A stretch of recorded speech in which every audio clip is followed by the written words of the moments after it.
अस्सलाम वालेकुम नाजरीन, 9 न्यूज़ के साथ मैं हूं आपका मेज़बान मोहम्मद यासीन।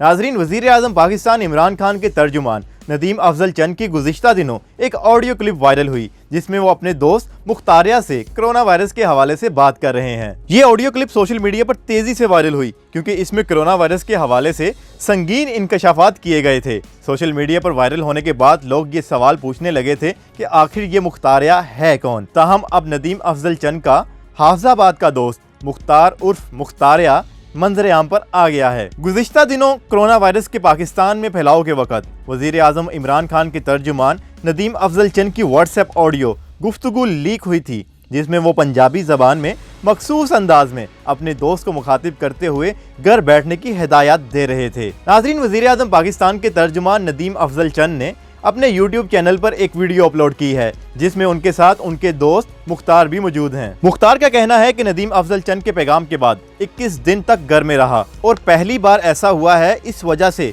मैं और मेरे बच्चे भी महफूज रहे हैं। उन्होंने कहा कि मीडिया ने हमें मशहूर किया है और ये सब मुस्बत अंदाज में हो गया है। ऑडियो लीक पर मुख्तार का कहना था कि ये ऑडियो मैंने लीक नहीं की, जबकि इस दौरान नदीम अफजल चंद ने कहा कि ये गुफ्तगू उनकी जानिब से भी लीक नहीं हुई, लिहाजा इस पर तहकीकात होनी चाहिए कि व्हाट्सएप का जाती नोयत का पैगाम कैसे लीक हो गया।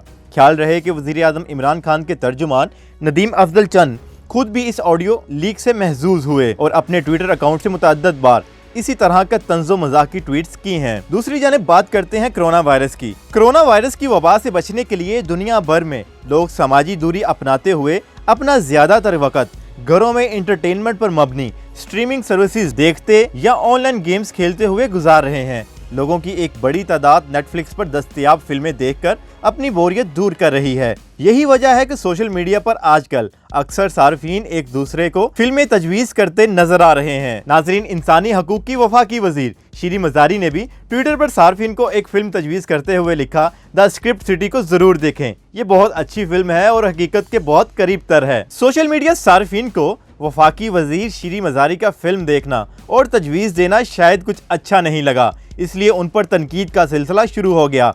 ट्विटर सारिफ राव शुजात ने लिखा, लगता है पाकिस्तान में इंसानी हकूक से मुतल्लिक कोई काम नहीं, इसलिए मोहतरमा फिल्में देख रही हैं। ट्विटर सारिफ हजब खान ने लिखा कि हमारी वजीर बराए इंसानी हकूक को हमारी बोरियत का कितना ख्याल है कि वो हमें फिल्में तजवीज़ कर रही हैं, जबकि नफरत करने वाले हमेशा की तरह तनकीद ही करेंगे। अवैस नामी सारिफ ने लिखा कि मुल्क में कोरोना वायरस की वजह से किस कदर परेशानी है, जबकि हमारे लीडर्स नेटफ्लिक्स देखने में मसरूफ हैं। जहां कुछ सोशल मीडिया सार्फिन ने इन पर तनकीद की, वहीं बहुत से लोगों ने फिल्म तजवीज़ करने पर उनका शुक्रिया भी अदा किया। ट्विटर सारिफ शाहिद इकबाल ने लिखा, इस तजवीज़ का शुक्रिया, मैं काफी दिन से यही पूछ रहा था कि आजकल क्या देखना चाहिए। शाह नामी एक ट्विटर हैंडल ने लिखा कि जितने भी लोग यहाँ शीरी मजारी पर तनकीद कर रहे हैं, उन्हें ये सोचना चाहिए कि वो भी हमारी तरह एक इंसान है। नाजरीन, शीरी मजारी की जानिब से द स्क्रिप्ट सिटी फिल्म की तजवीज़ देने के बारे में आप क्या राय रखते हैं, हमें कमेंट सेक्शन में बताएं। और अगर ये हमारी वीडियो आपको पसंद आई हो तो इसको लाइक करें, शेयर करें और हमारे चैनल को लाजमी सब्सक्राइब करें।